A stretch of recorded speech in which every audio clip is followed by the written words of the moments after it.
And I remember seeing it and being like, wait, this is all AI? There and then, I turned to it and I was like, this is going to change the world. It's going to change the world. This is probably a good chance to speak to some of the haters out there. And obviously we've had huge pushback and there's huge doubters around like AI creativity and like no one's ever going to adopt that and like filmmakers don't want to use these tools. But like, I'm just telling you now, like it's 100% the future. Does the end state look like a community-driven Netflix? That's a great question. Success slaps you in the face and mediocrity kills you slowly.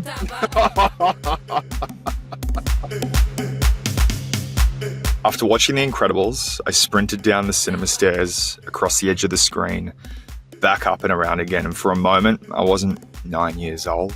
I was Dash. That's what great stories do.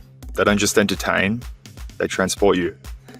For a century, only 10% of films have ever been greenlit. What we see on screen is decided by a handful of people with the capital, connections and access to deliver stories to the world.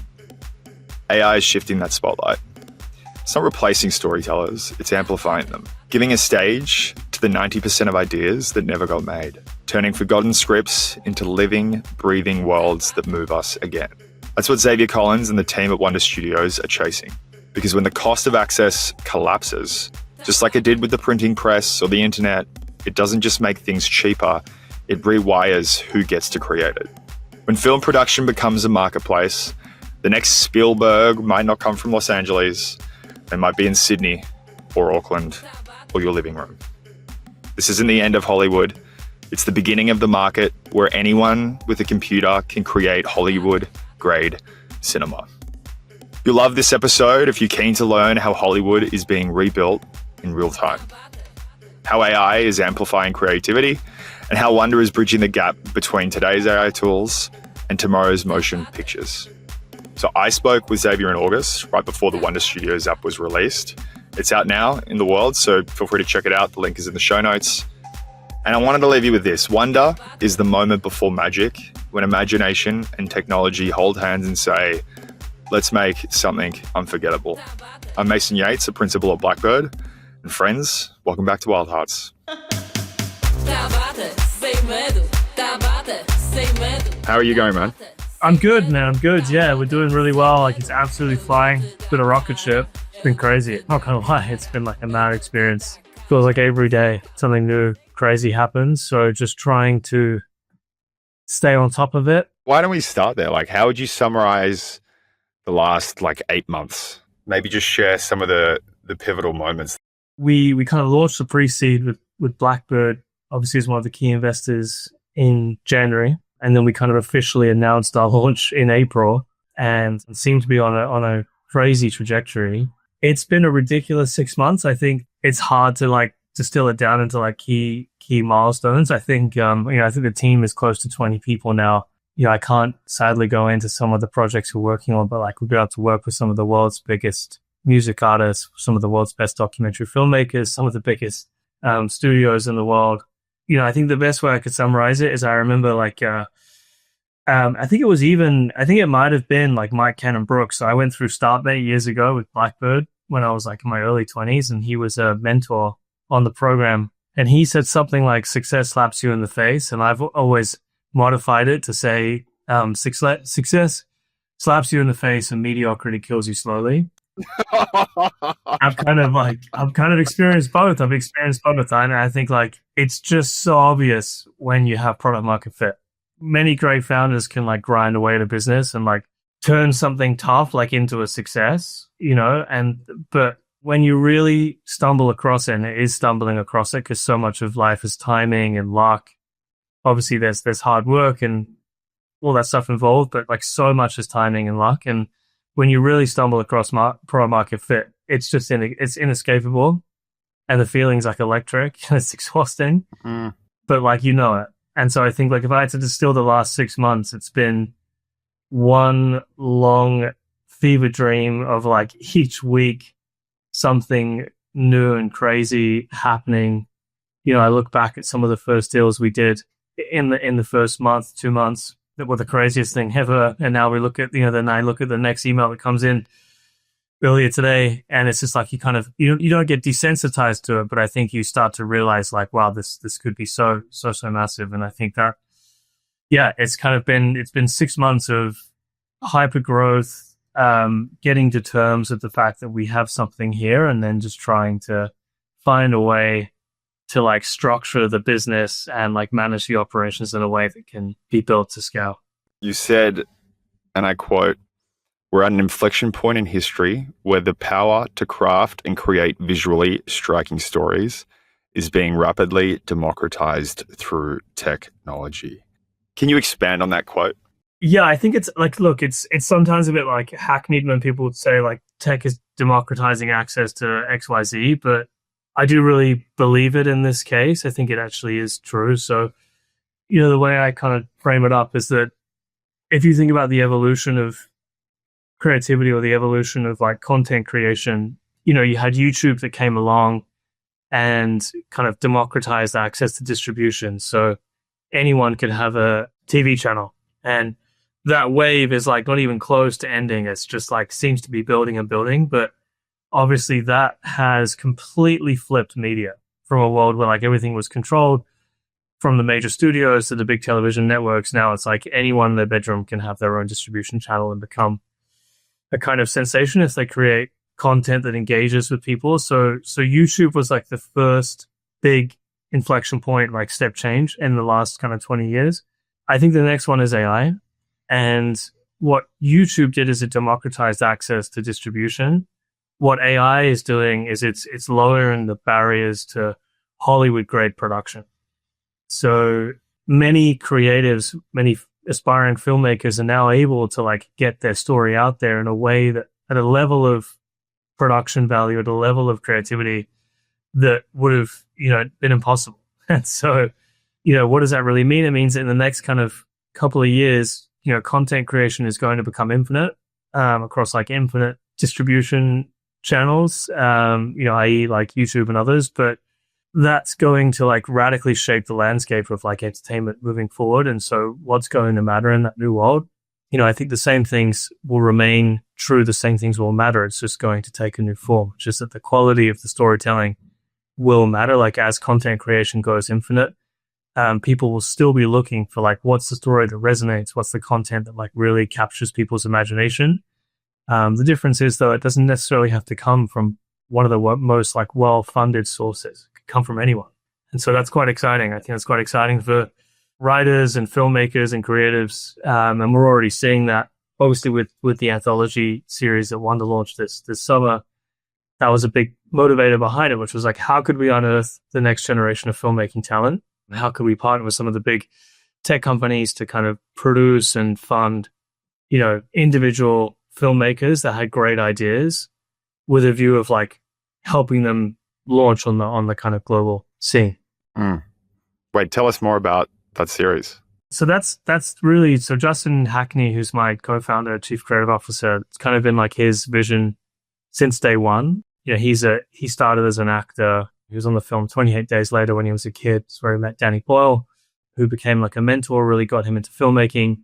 And ever since like an early age, he's been like obsessed with filmmaking, creatives, community building. And so this was really, I think, like the kind of apotheosis of that like journey, which was, it's a very simple idea. It's essentially, how can we as Wonder, an AI native studio, identify and start to produce films, Wonder originals, from the best filmmaking talent in our community. It's such a good name, by the way. Which one? Wonder. Yeah, Justin. I'll take credit for that. Yeah, so the idea was really like kind of centered on that. So how could we identify the kind of best filmmakers in our community and start to elevate them? And I think it's a really cool idea because there are a lot of like win-wins in the model, right? So like for aspiring filmmakers, it's a chance, like one, they get paid, but two, it's kind of like a Y Combinator or a start date accelerator for aspiring filmmakers. We'll obviously partner with them, help them produce this short film with a view that if we are able to take that concept and it's able to generate really great traction, we'll partner with them 50-50 on the future IP of any series. So if we turn it into a feature-length film or a game or whatever it is, it's really our way of trying to like launch that filmmaker's career. So obviously great for us because we get to work with top people and acquire really great content and hopefully build our brand as like a next generation studio. And then lastly, we were able to partner with some of the best tech companies in the world. So 11 Labs, Kling, Fowl, and FreePick, all of whom are, huge players in like the AI creativity space, who are able to get behind the project as executive producers, support with funding, support with promotion. So it really is like pioneering this like next gen industry. And then the anthology itself, it's season 1 is just four short films from 4 independent filmmakers. This season kind of explores like AI and consciousness, which I know is like a topic deep to very close to Justin's heart and to mine. And each season will kind of follow that Black Mirror / like Love, Death, Robot style of like uniting different filmmakers around a common thread and really just exposing like the talent and the kind of craft that goes into making this type of content. To circle back to something you said earlier, I have a very clear picture in my mind of like YouTube has democratized access. That's vivid. What isn't so vivid is what Hollywood grade production looks like. So I'd be curious, like, what is the status quo and what are the parts of the process that we're there, which have been democratized and which parts are not? So, I think the best way is like, one, check out the anthology series on YouTube. Like one of those videos that I saw, it's been live for 2 weeks and it's hit like 60,000 views, which is amazing. It's a pretty dark, jarring film called Icona. When you see that, it was made in a matter of months, literally months. And, I think there's still some way to go with the tools. And like a lot of what we actually do is focus on hybrid and kind of bridging that gap to like traditional filmmaking. So I think that's where the best quality stuff comes from. But, when you see that film was made in a couple of months and like the level at which is like resonating with people, to me, that starts to show that like, yeah, this technology is breaking down those barriers. Without a doubt. I think a great example is like kids animation. We're doing some really interesting stuff there to be announced very shortly, but we're partnering with one of the fastest growing kids books in Europe, creating an animated YouTube series with them. So for someone like them, historically, if you wanted to create an animated film or an animated YouTube series, you'd either have to go to Disney or someone similar and give up all the rights, or you'd have to have millions of dollars to invest in custom grade animation.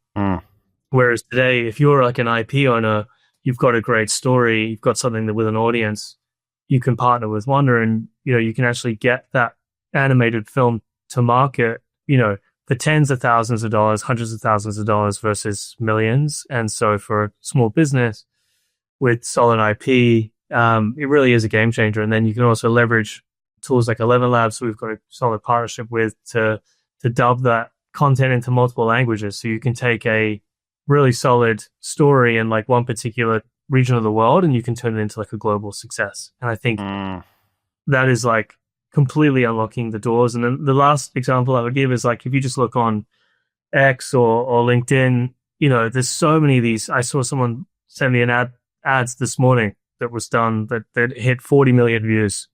And it was just like a small team leveraging some of these tools, I think partnering with David Beckham. So that'll get you there.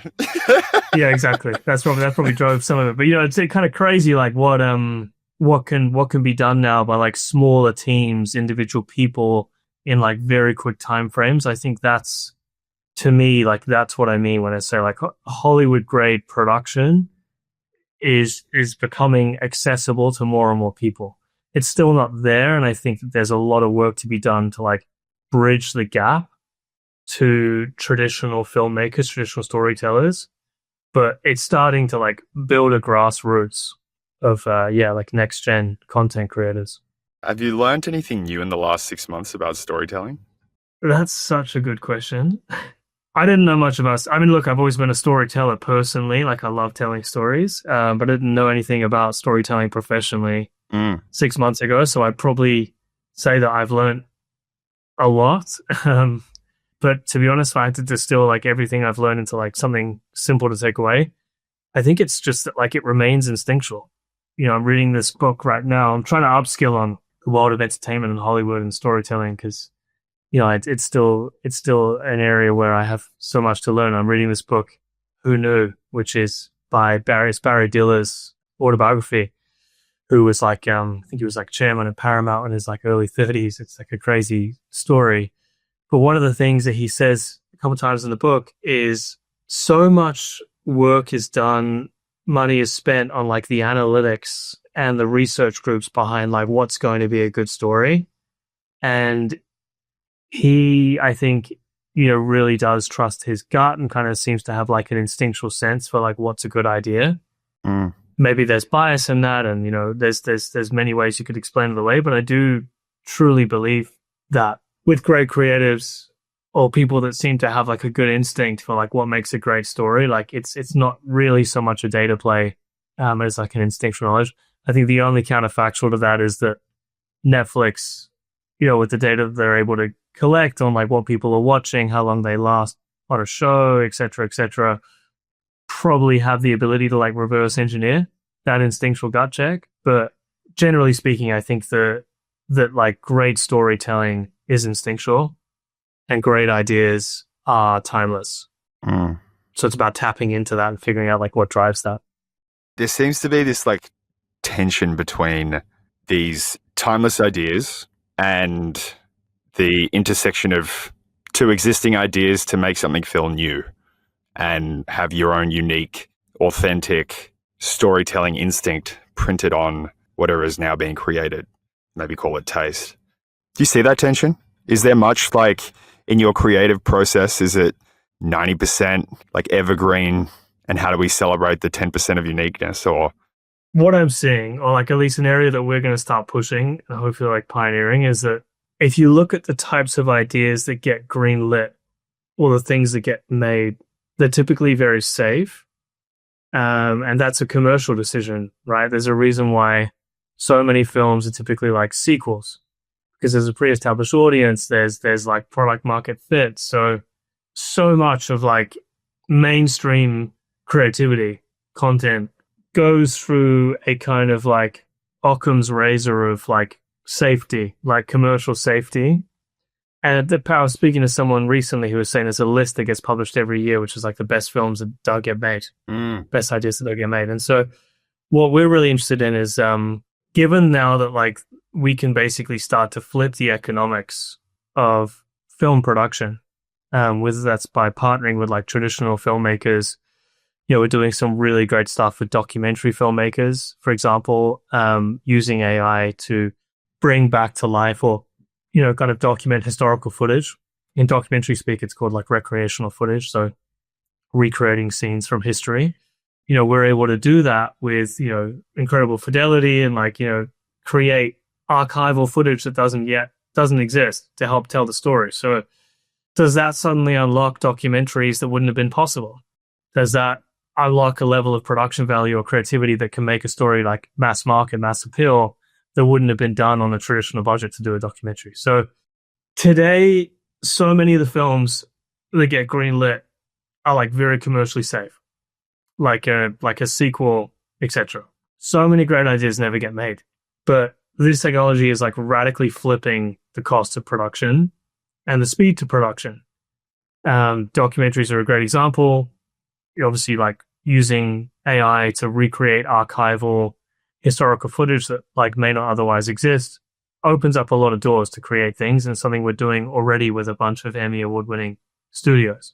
So what I'm really excited about, and I think like an area that we're really interested in, is can we partner with great writers, great producers, like from Hollywood, from the traditional storytelling world, and say to them like, is there a particular piece of IP that you've always wanted to make that you can't make? That hasn't been greenlit. A new idea, a new type of story. Can we find a way to spin something up quickly, more cost effectively, so that we can like test it and start to build an audience and start to build a fan base? Because if we can do that, maybe then we can go to a major studio and get like a $40 million film greenlit, because you can go with like proof that actually this story is really resonating. We've released a mini series. We've released something on YouTube, without giving too much away. So I think there's a really exciting opportunity to to basically to get like new stories made. And we're really interested in that. Like, can we figure out like, are there new stories, new types of films that don't fit the like commercially safe bucket, but because of the reduced production cost and the operational complexity, can we get them to market and see if they could be successful? I love that. What other startup principles are you bringing to Hollywood? Justin and I joke about this a lot. I don't know if it's one of our cultural values, but we definitely joke about the fact that like we have the dog in us.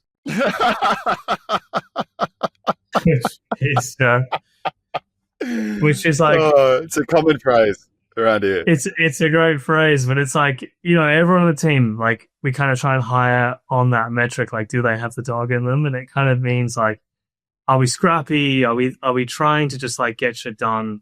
You know, low ego, let's figure it out as we go along. Let's build the plane as we're flying it. And I think, you know, Hollywood traditionally is a hits driven business.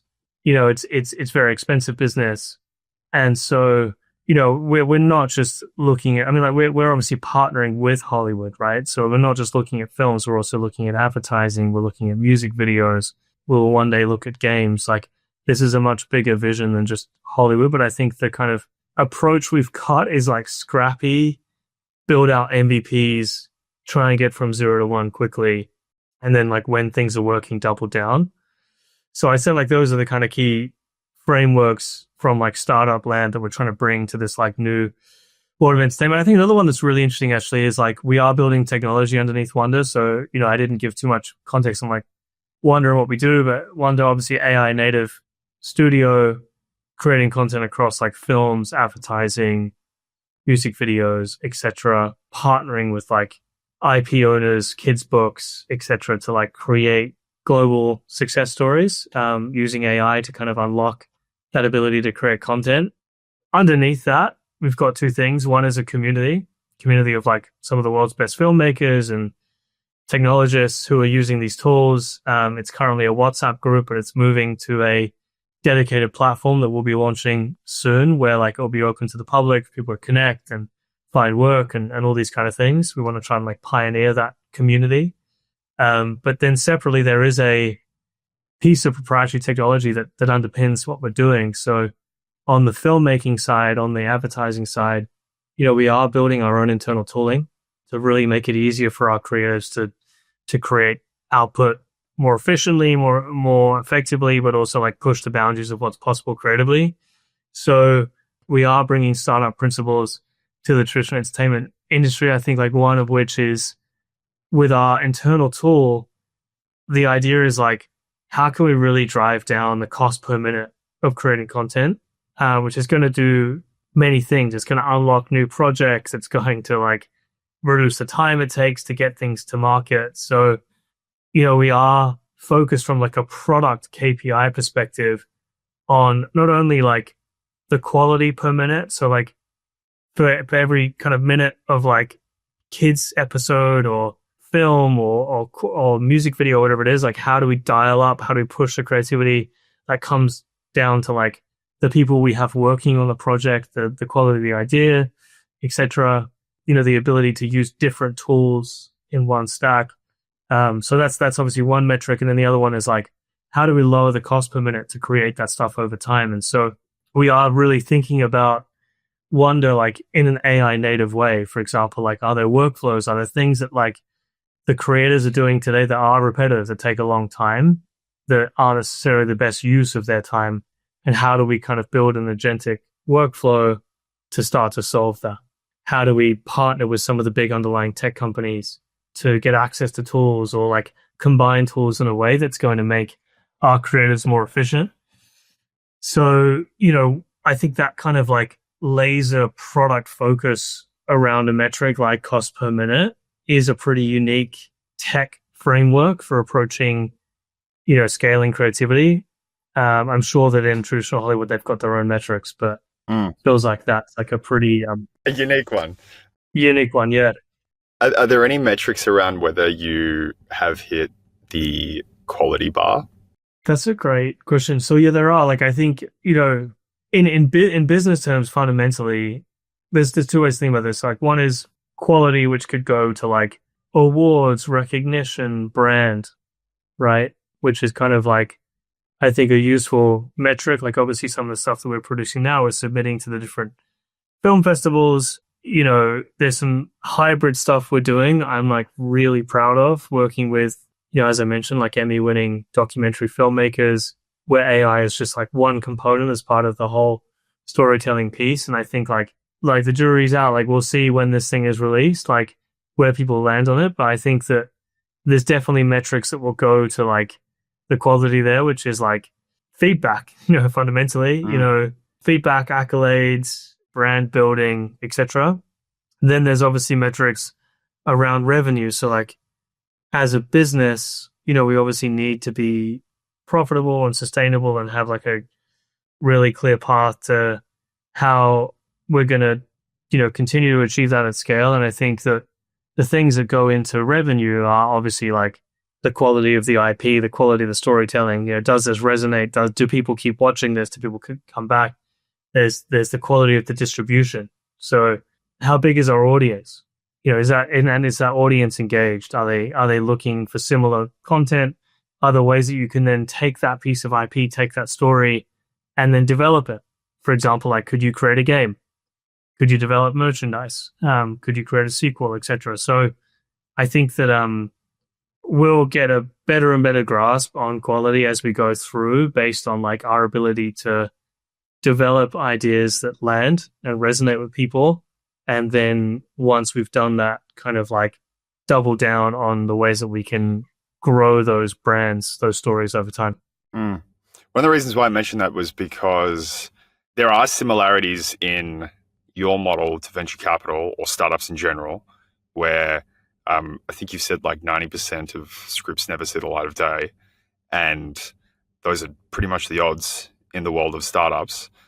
I guess I'm sort of like curious around one, like this idea of the 90% problem. But even if I just narrow in like, you've reduced the cost to access creativity for storytelling.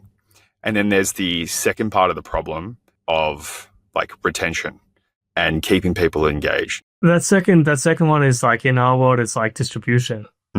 So, there's this expression that in like sports, defense wins championships, and in technology, distribution like mints unicorns. I think retention is obviously a great metric, but I think in the world of entertainment, it's kind of more distribution. So like when you release a piece of content, like, do you have an audience? How good are you at building an audience?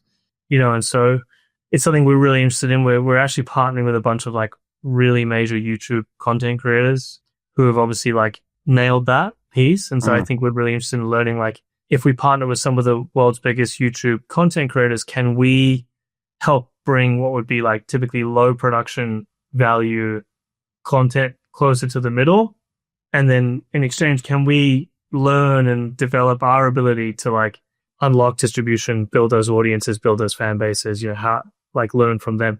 We can support major YouTube content creators with bringing like lower production value content to the middle. And I think they can help us with like growing distribution. But like parking that on the 90% problem, because you actually gave me an interesting thought, is it is similar to the world of startups. And I think like, without going too deep into the analogy, I just kind of thought of something that I think will bear out over the next couple of years. So what's been really interesting with venture capital and startups in the last kind of 2 years, and I think from here onwards, is going to be the rise of 10-person team unicorns. It's kind of crazy. As someone that my first internship was at Uber, I was in the first 30 people at Deliveroo.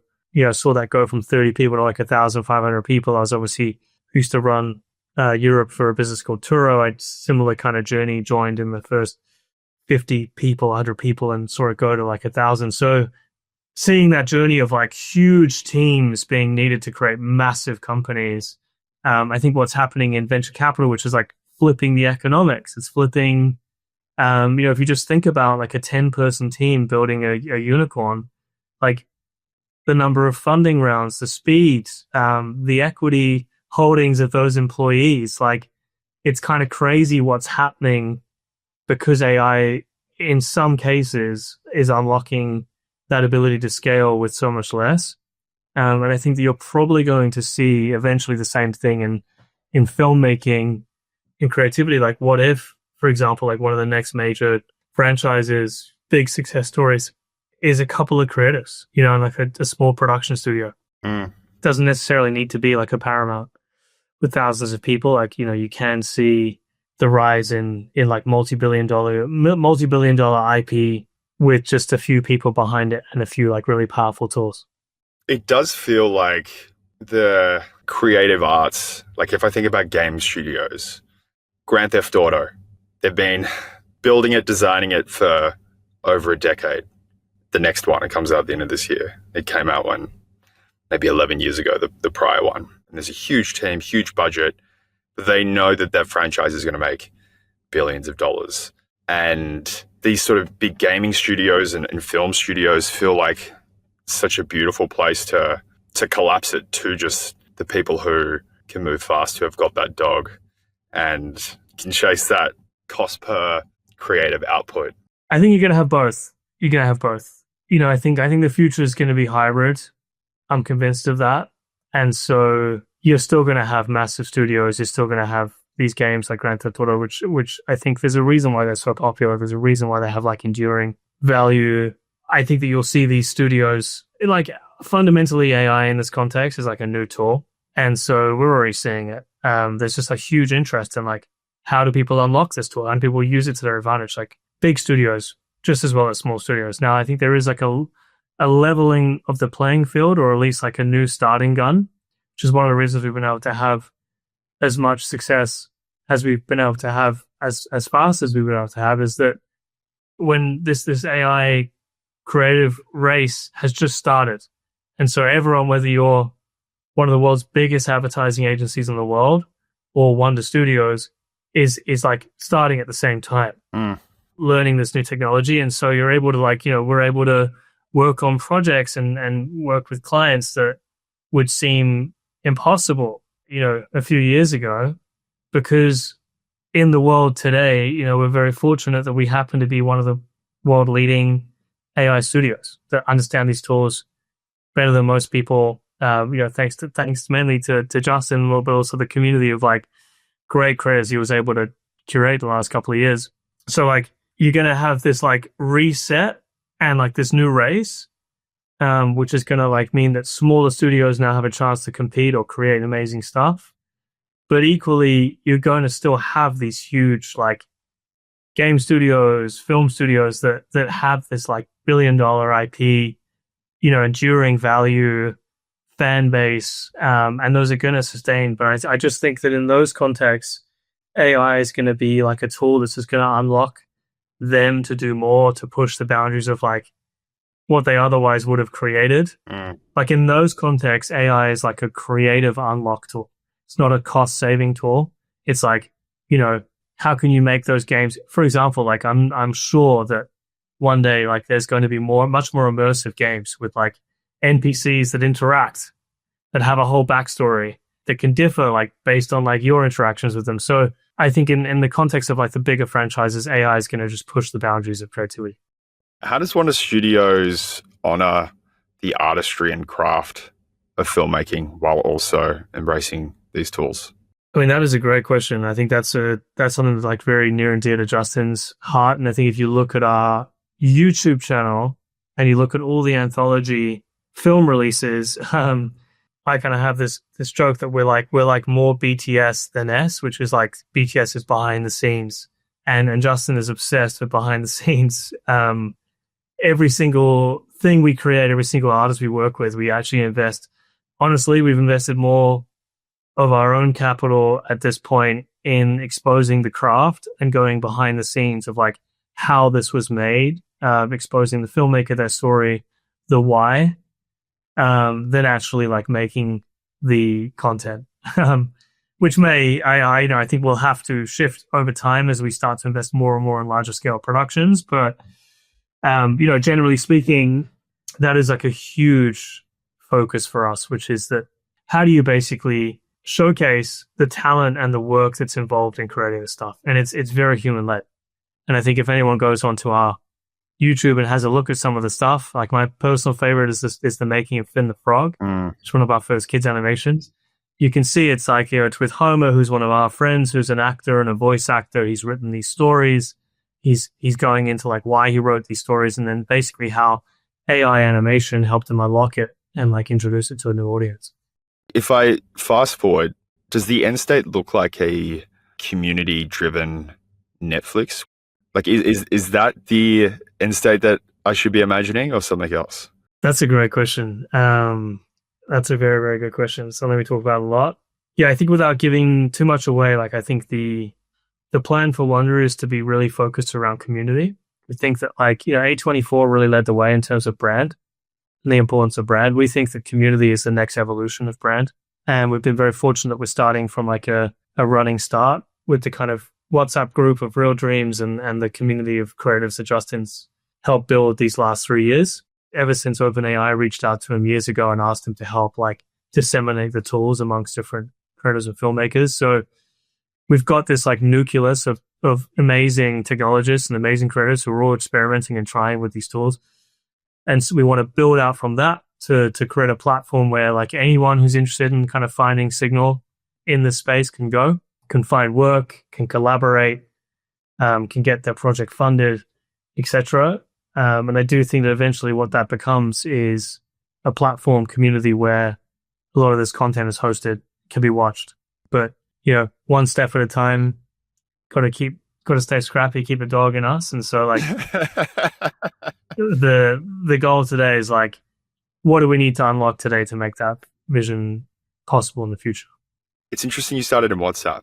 Any reason why? That's a Justin thing. I wish if it was me, it'd probably be like a tech platform behind it. But I think WhatsApp, like the thing is like when Justin started building this community, it wasn't for a business, and it's still not for a business. I think that WhatsApp group will always endure. It's kind of its own separate life force. But that was really about, I'm channeling Justin here, but I think, when I speak to him, like he was a creative his whole life. His parents were teachers and he kind of came up in documentaries. And when he first got into this technology, he had like a lot of pushback, He was fascinated by it because he's always been like a very technical person. He's always goes deep down the rabbit hole on things like this. And so when, I think for him, it was like a bit of an existential crisis, but also like, for people, very close friends of his, like people in that community, it was seen as a real threat. And so, I think in the early days, so much of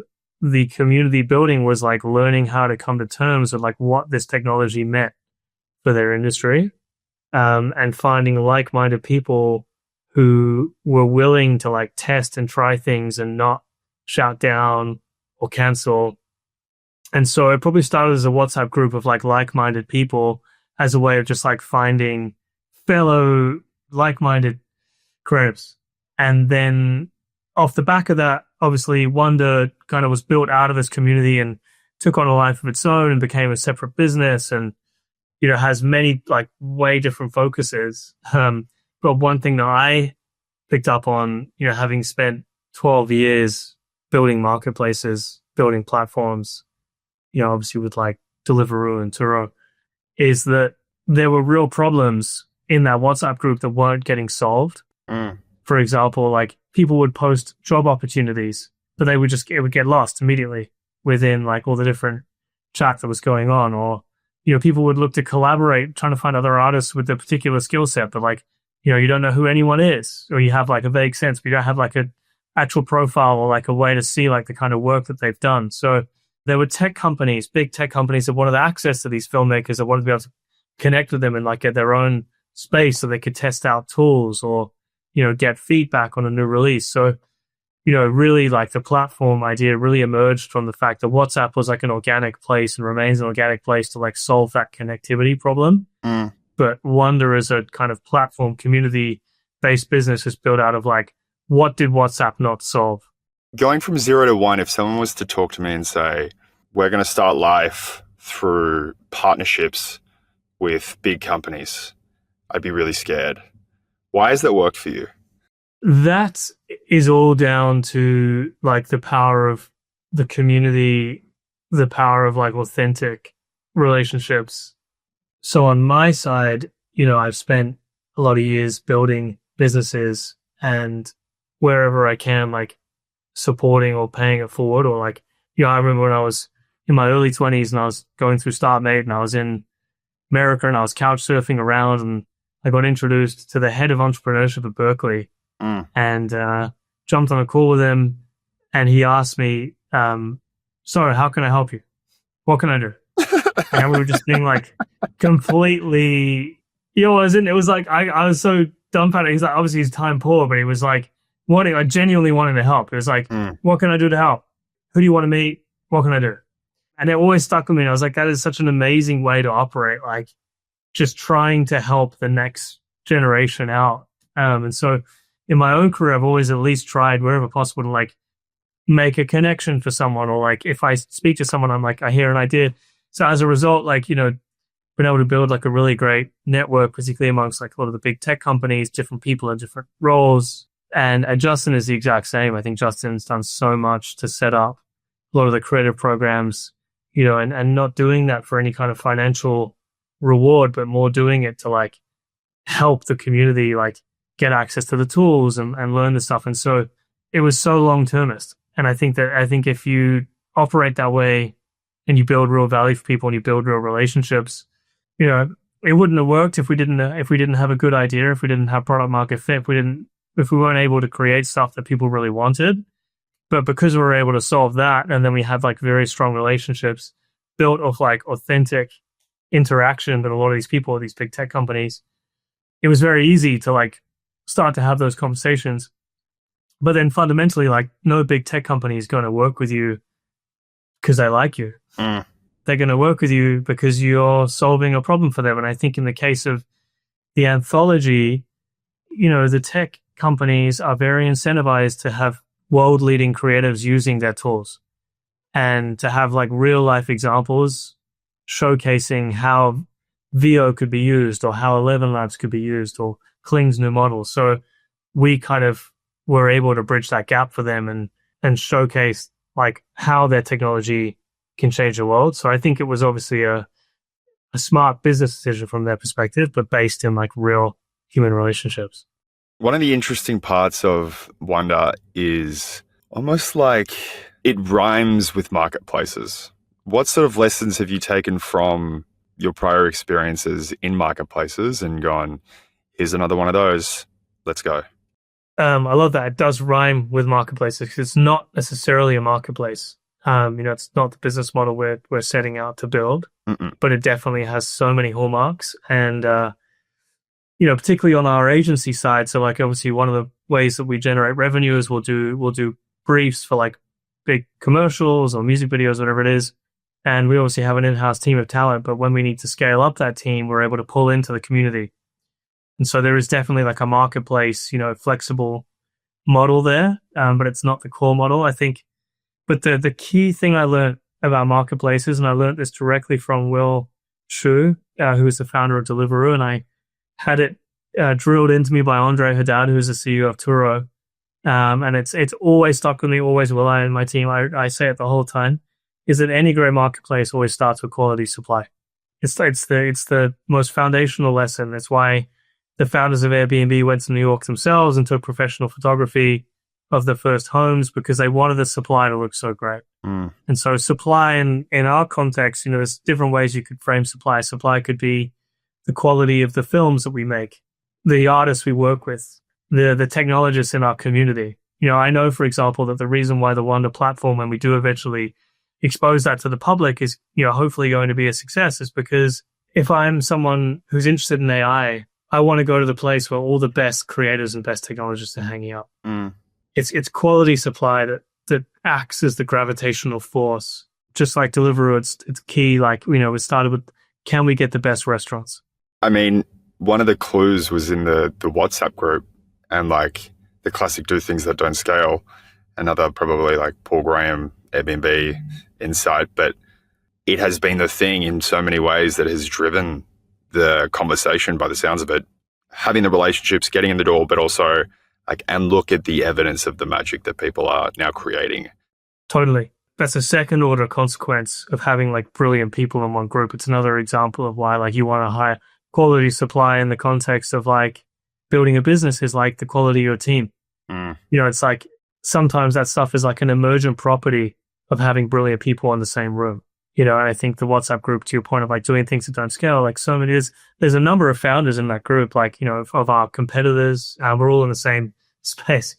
The chief creative officer of Promise, a guy called Dave Clark, who's an incredibly talented AI creative filmmaker.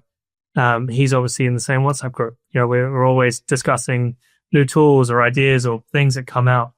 So, it's about having a space where the best talent is. And I think to your point, like, didn't scale initially, but like an emergent property of that was like some of the brilliant businesses and ideas and connections that formed as a result of having like top talent in one place. If I was to look at a graph, I would see like Australian acting talent probably go upwards to the right over the last 30 years. But if I was to look at funding in Australian production for film, I think it's been the total inverse of that. You have a view on why that is?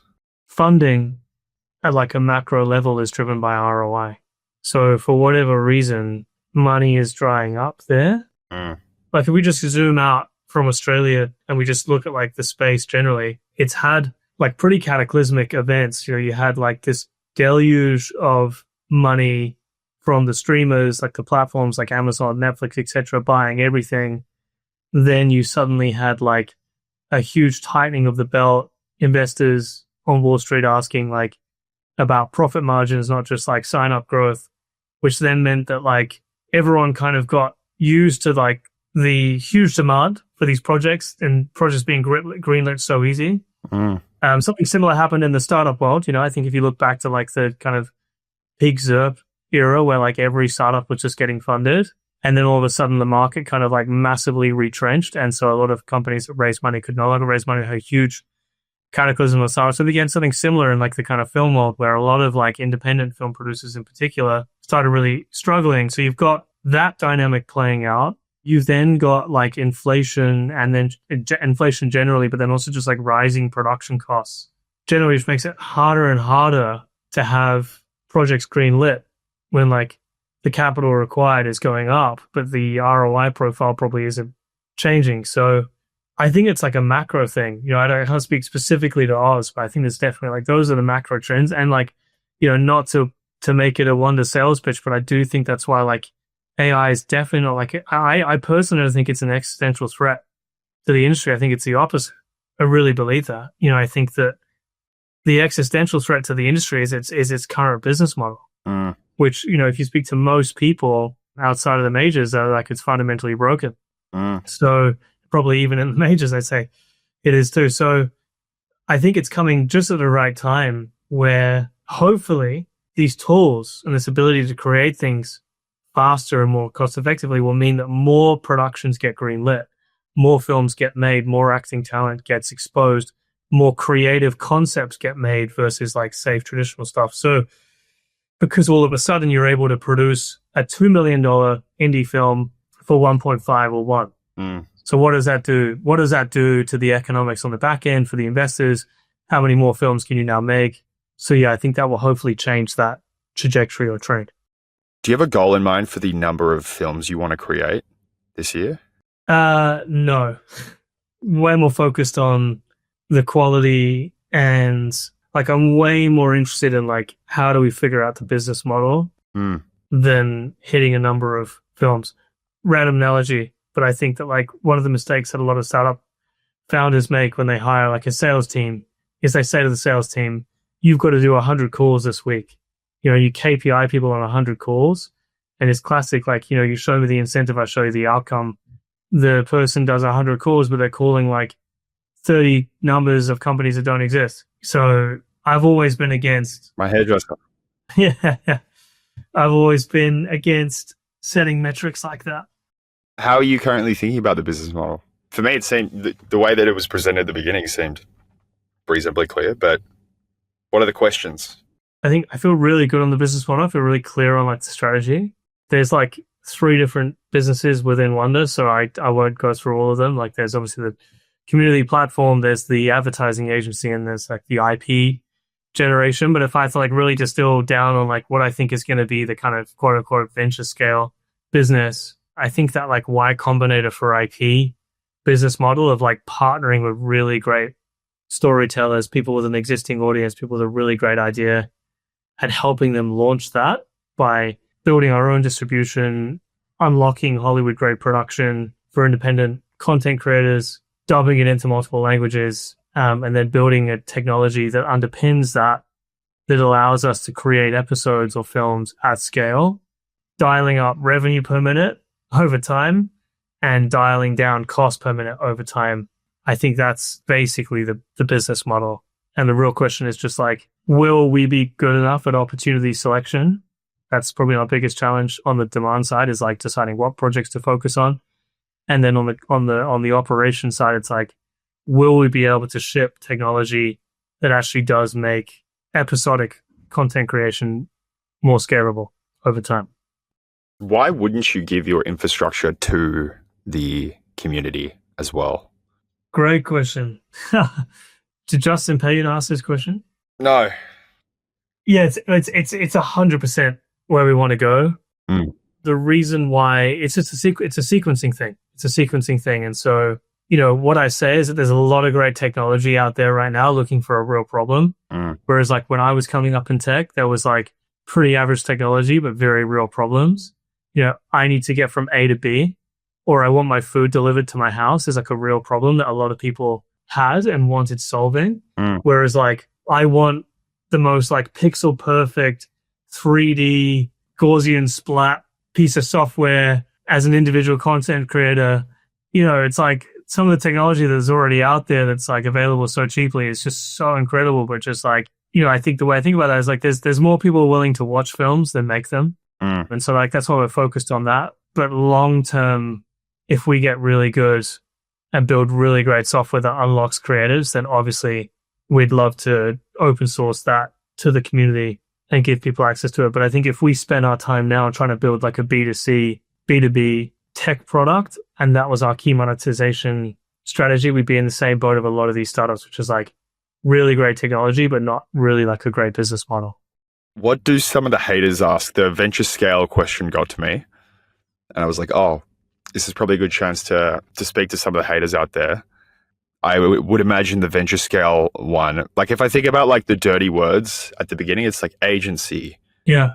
It's like studio. It's like partnerships, which I feel like you've answered all of them.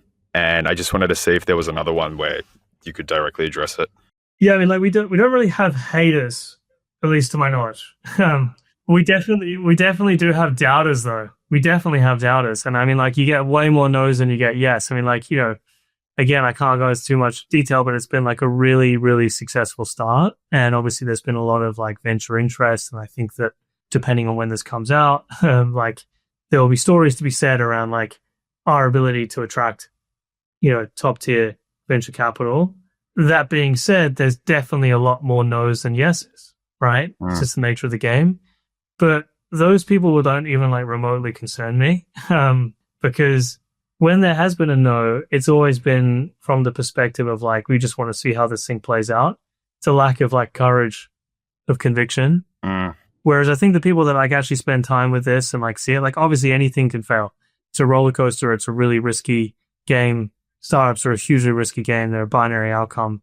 The last thing I want to have is hubris. Like we have so much to do. We have so much like execution risk, but there's definitely the case that there is like a venture perspective, which is like, oh, an agency is not interesting. Or like, how is this venture scale? I think if you can't see how this business is venture scale, you shouldn't be in venture capital. Here's my honest opinion. I say that from, close to 15 years. I've been lucky to work in or advise 4 unicorn companies, so I'm by no means an expert, but I definitely think I have like a lens on like what is venture scalable.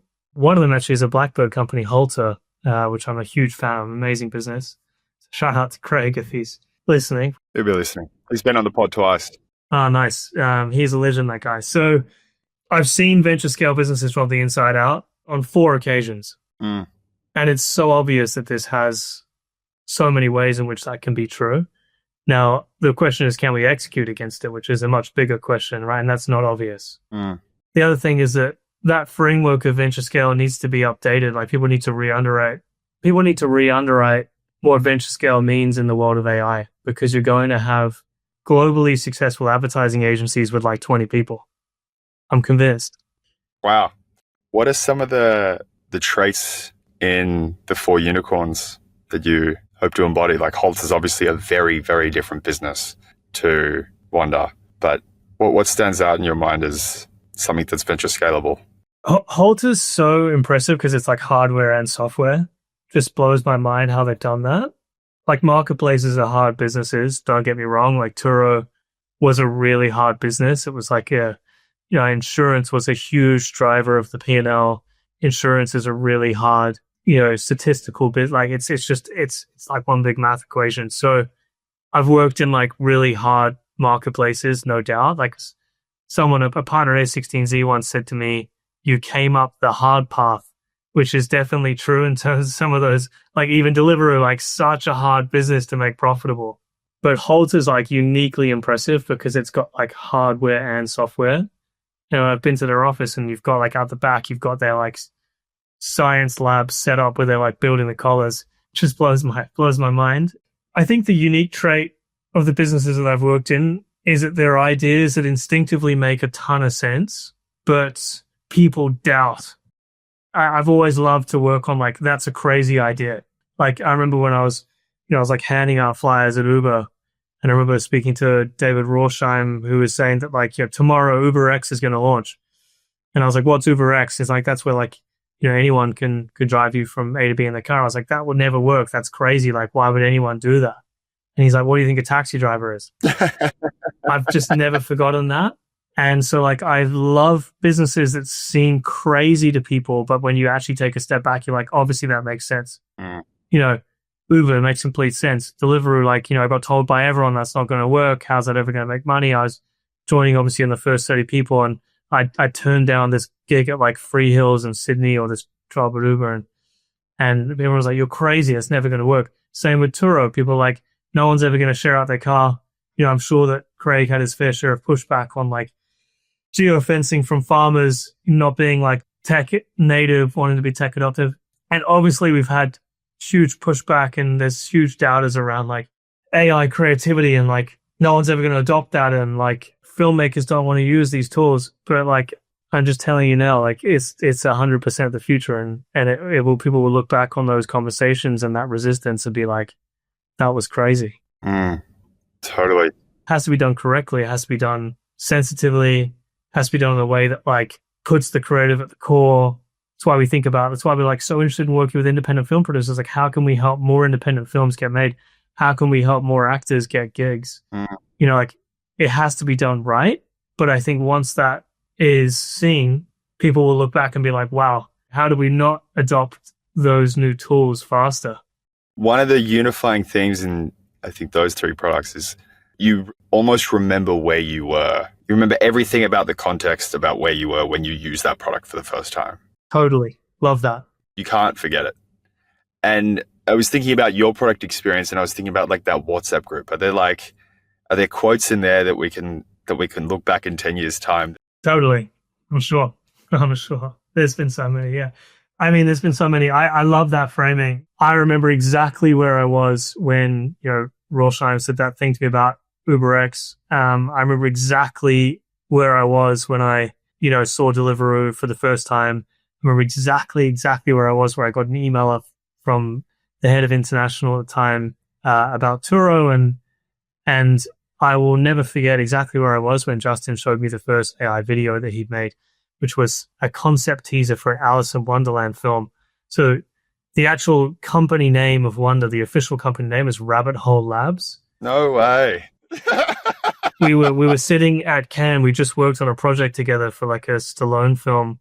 He was still at 11 Labs and I had like a film rights fund. We were sitting at Cannes at the film festival and we had like a couple of glasses of rosé in the sun, and we got deep into like AI and consciousness. Sure, ancient history came up. And he pulls out his phone and he shows me a video he made for Alice in Wonderland. And it had got millions of views online. And I remember seeing it and being like, this is all AI. And I there and then I turned to him and I was like, this is going to change the world. It's going to change the world.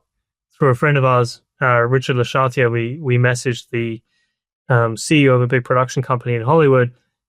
She came straight back and she was like, could I use this to create a teaser for one of the films we're trying to get greenlit? And so then there and then Rabbit Hole Labs was born. That's why it's called Rabbit Hole Labs, because it was based off Alice in Wonderland. So it was like a vivid memory. It was like one of those moments where like it hit me like a lightning bolt. I knew immediately that this was going to change the world. And yeah, just super excited to be 1 year on. Could never have forecast how much would change, how much would happen. But, you know, the instinct remained correct. Xavier, man, the last hour and a bit has truly been an honor. Thank you so much for your time. Dude, thank you. Appreciate it. I'm so jealous of your idea. Truly. Oh, man. Can't take credit. Not my idea. Just one of many people's ideas. Just building the vision. But I really appreciate that, dude. Thank you so much for joining us for another episode of Wild Hearts.